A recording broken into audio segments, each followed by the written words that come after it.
حضرت وقتی که از جا میخیسته است میگفته است و علیکم السلام، لکن میگویند در چهره های پیغمبر خدا شادی نیست.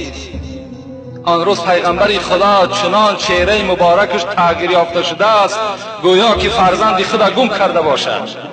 چهره ها میگد مغیر است، تغییر یافته شده است، از جای خود میخیزد.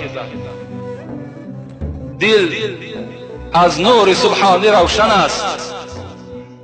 اولین سخنی که پیغمبر خدا میگوید چی میگوید؟ از قبر بیدار شدن، خیستن. بگوید امتها حالت چگونه است؟ بگوید امتها حالت چگونه است؟ بری امت دلم غرقاب خون است. که اکثر امتانم عاصیانند، بگیر و دار محشر عاجزانند. چی شد ای امتی بیچاره حالت، برنج و عقبه روزی قیامت. حضرت بیدار بشده‌اند. اولین سخنی که به سوی جبرائیل میگفته است، برادر جبرائیل حال امت چگونه هست؟ اینقدر واقعه مدهشه که بالای امت من گذشت، حال امت چگونه شد؟ امتهای من همه عاجز بودند، همه ضعیف بودند، همه عاصی بودند. حالت اینها چگونه باشد؟ حضرت چنین غمخواری بودند، چنین دلسوزی بودند.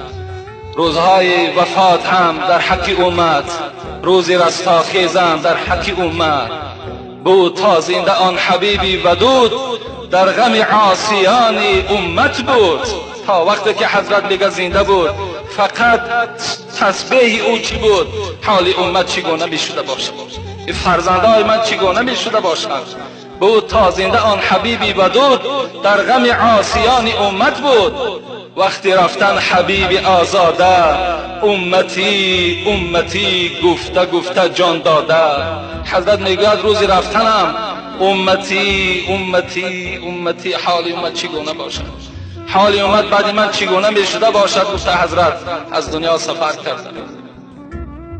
روزی رستاخیز شود آغاز، آن روز قیامتی که حضرت میخیزد. شاعر میگوید روزی رستاخیز شود آغاز، امتی امتی گفته گفته خیزد باز.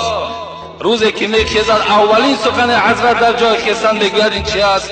امتی امتی امتی، حال امت چگونه است؟ روز رفتن تلخی جان دید، گفت ای پروردگار عرشی مجید.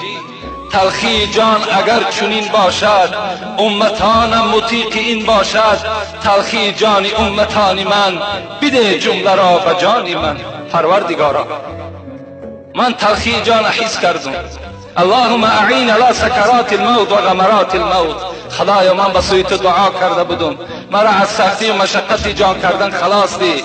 من این سختی را دیدم پروردگارا.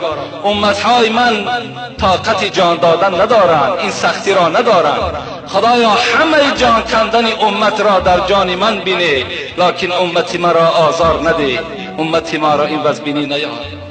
چون این پیغمبری برای ما و شما خداوند نصیب گردانده است.